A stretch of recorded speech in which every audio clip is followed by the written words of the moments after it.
कुत्ता को देखिएगा एक के साथ 10 गो बच्चा कर, चूहा को देखिएगा, सुअर को देखिएगा 16 गो बच्चा पैदा कर देगा, सांप को देखिएगा एक के साथ मारेगा 40 गो अंडा देके धो देगा। ये गो बिच्छी है ना, अंडा देगी, बच्चा जब निकालेगी ना तो उसको 100 गो बिच्छी निकाल देगी और उसको, हाँ, जैसे शेर का बच्चा हुआ इसके बच्चे को मार देगा बाघ, बाघ का बच्चा हुआ मार देगा शेर, सांप खूब ज्यादा पैदा हुआ बड़का सांप कोबरा आगे खा जाएगा।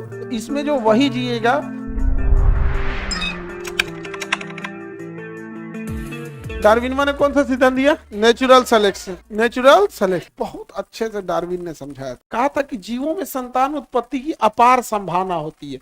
जब जीव बात करेगा ना तब मानव की बात छोड़ दीजिएगा, क्योंकि मानव भी जीव में आएगा, लेकिन मानव नेचर के साथ साथ साइंस को गुजर दिया है। नेचर के साथ साथ किसको गुजर दिया है? साइंस। अदरवाइज में ना हम लोग जैसे देखिए ठंडा लगेगा ना, हम लोग कंबल ओढ़ लेंगे, ब्लोअर चला लेंगे, गर्मी क्या नाम है हीटर चला देंगे, कुछ ना कुछ काम कर देते। पशु में तो हम लोग ना क्या है ना, नेचर के साथ साथ एक बड़ा साइंस को भी लेके चलने लगते हैं। तो मानव को भी लेना है ना, तो अभी के मानव को नहीं लेना है, 100 साल पहले वाले मानव को लेना है। 1000 साल भी नहीं, 100 साल बस लीजिए, 100-200 साल पहले, जब साइंस का उतना बोलबाला नहीं। तो इसने कहा कि जीवों में संतान उत्पत्ति की बहुत संभावना हो। जैसे कुत्ता को देखिएगा एक के साथ 10 गो बच्चा कर, चूहा को देखिएगा मारेगा छिदिर बिदिर करके 20 गो रख देगा, सुअर को देखिएगा 16 गो बच्चा पैदा कर देगा, समझाएगा कि नहीं? पूरा कोई कमी नहीं करेगा। सांप को देखिएगा एक के साथ मारेगा 40 गो अंडा देके धो देगा। बिच्छी को देखिएगा, ये गो बिच्छी है ना, वो बच्चा अंडा देगी, बच्चा जब निकालेगी ना तो उसको 100 गो बिच्छी निकाल देगी और उसको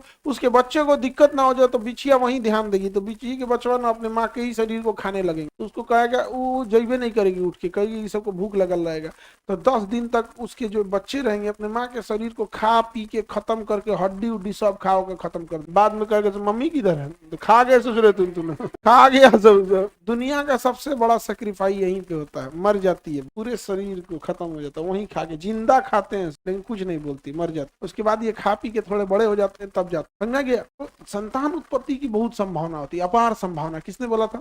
डार्विन। हाँ, डार्विन ने कहा था। लेकिन डार्विन ने फिर कहा अब जीने के लिए उनके अंदर संघर्ष होगा। जीने के लिए क्या होगा? संघर्ष होगा। ये संघर्ष जो होगा वो अलग अलग टाइप से होगा। जैसे कुत्ता का 10 गो बच्चा हुआ तो संघर्ष पहले होगा वातावरण, कुछ ठंडी से मरेगा, कुछ बरसात में मरेगा, को बीमारी हो जाएगा, कोई कुछ होगा, तो पहला संघर्ष होगा वातावरण। दूसरा संघर्ष होगा अपने स्वजातीय संघर्ष, बड़का कुत्ता आके उसको मार डालेगा, दूसरा कुत्ता आके काट देगा।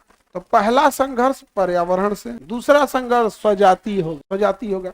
तो पता चला 10 गो कुत्ता थे, सब कितना कुत्ता? 10। तो प्राकृत में संघर्ष में 2 गो कुत्ता मर गया, प्राकृतिक संघर्ष में 2 कुत्ता मर गया। अब आएगा स्वजातीय संघर्ष, दूसरा को ना बड़का कुत्ता आएगा मार के काट 5 गो को काट दिया, बचा कै गो?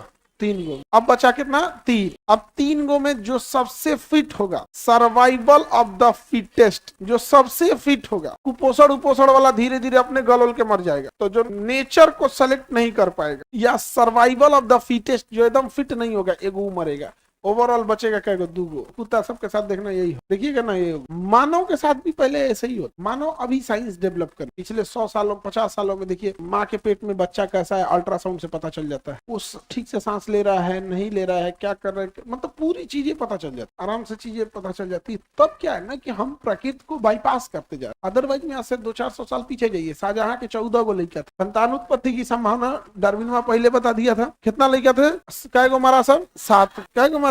7 गो लड़का था, 7 गो मर गया। तो पहले यही होता। आज अपने दादा, आपके दादा बाबा होंगे ना, उनसे पूछिएगा, आपके दादाजी एवरेज 5 से 7 भाई बहन, आपके दादाजी कुछ के होंगे जिनके कम हो। जैसे हमारे दादाजी एगो थे, एगो उनकी बहन थी, समझा गया? लेकिन हमारे दादाजी के लड़का चाचा जी 3 गो चाचा, नहीं समझा गया? तो एवरेज की बात कर रहे हैं, एक आध की बात नहीं कर रहे। जब आप कोई चीज की थ्योरी देते हैं ना, या फिर कोई चीज को सर्वे करते हैं, तो एक बड़े साइज को लिया जाता है। अभी नहीं कि तुम्हारे यहाँ तुम्हारे दादे नहीं है, तो उसका मतलब कौन चीज कि करो दादा नहीं है, नहीं समझे? पहले नॉर्मल थे सब 14 गो बाल बच्चे। आज से 400 साल पहले 14 बाल बच्चे नॉर्मल थे। वो भी इसलिए कि उन्हें पता था कि 14 गो में से सब नहीं बचेगा, इसलिए 14 गो नॉर्मल थे। कुछ जन्म लेते मरते थे सब, कुछ 3-4 साल बाद मरते थे सब। कुछ इसी में ना पोलियो मारेगा, कोई कुछ होगा, कोई कुछ होगा। 14 का 14 बचे, एगो 14 का 14 बचेगा नहीं, जो बचेगा वो पूरा फिट नहीं बैठेगा। अब ना साइंस आ गया है, पूरी चीजें डेवलप हो गई, सारी चीजें क्या हो गई? डेवलप हो गई।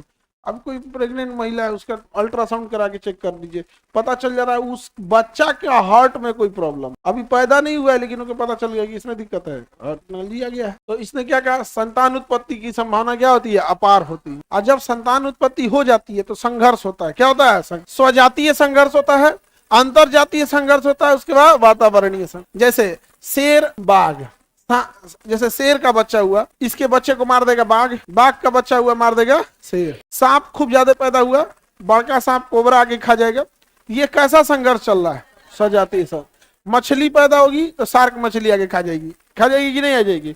कुत्ता होगा, बड़का कुत्ता आके क्या कर देगा, मार के खा जाएगा। छोटकन छोटकन कुत्तवन सबको कोनो साइकिल का चाप देगा, मराएगा तो खूब। 10 गो में एक दो को बचता है, समझा गया कि नहीं गया। अजन दुइये को पैदा होता है तो ना खानदाने आगे नहीं बढ़ता, देखिए दो में दोनों मर जाएगा, आगे बढ़े। तो ये हो गया कौन सा संघर्ष, स्वजातीय, आपस में संघर्ष को स्वजातीय। अंतर जातीय संघर्ष कौन सा जगह, जैसे गाय है मगरमच्छ खा गया, समझा गया, मानव पक्षी को धके खा जाता है, सर्वाइवल ऑफ द फिटेस्ट। अभी संघर्ष के बाद जो बचेगा, संघर्ष के बाद जो बचेगा अभी उसमें फिर मरेगा। अभी तो संघर्ष हुआ, 10 गो बच्चा में, कुत्ता का 10 गो बच्चा में 4 गो, 2 गो बचा, 3 गो बचा, अब वो जाएगा सर्वाइवल ऑफ द फिटेस्ट, योग्यतम की उत्तरजीविता, सर्वाइवल ऑफ द फिटेस्ट। यानी जो संघर्ष के बाद बच भी गया ना, वो भी गारंटी नहीं है कि बचेगा।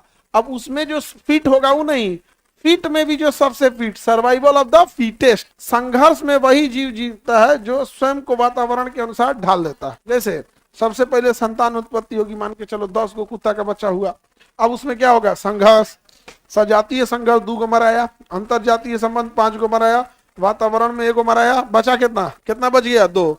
योग्यतम कितना हुआ, 2। अभी 2 गो में एगो कमजोर है एक ठो मजबूत। तो जो कमजोर है ना वो अगले 2-3 साल तक और जिएगा, क्योंकि वो कमजोर है तो बड़ा भी होगा कमजोर। यहाँ तक में जी गया है, अभी पूरी जिंदगी उसकी नहीं कटी, अभी बच गया है, 2 गो है सब। 1 साल बाद जब दोनों बड़े कुत्ता बनेंगे सब, तो जो मजबूत रहेगा दूसरा का कुत्ता को भगा देगा, और जो कमजोर रहेगा उतना फिट नहीं रहेगा, कभी ना कभी कोनो मोहल्ला में कोनो लड़ाई होगा, कुत्ता सबका एगो दूसर बटालियन आ जाएगा तो खोपड़िए पे धके काट देगा। तो कुत्ते के जो थूक होता है, लार होता है, उसमें ना एंटीबायोटिक होता है, वो चाट के सही कर देते। लेकिन खोपड़िया पे या गर्दन पे काट देगा तो नहीं चाट पाता है, तो सड़ के मर जाएगा। तो देखिए खोपड़िया ऐसे सड़ जाएगा बेचारा का, ऐसे ऐसे तिरछा दर्द करता रहता है, जैसे भागते रहता, मर जाएगा वहां। समझ में आ रहा है कि नहीं आ रहा है। तो इसमें जो वही जिएगा जो सबसे अच्छा हो, सर्वाइवल ऑफ द फिटेस्ट। तो जिंदा कौन रह सकता है, सर्वाइवल ऑफ द फिटेस्ट।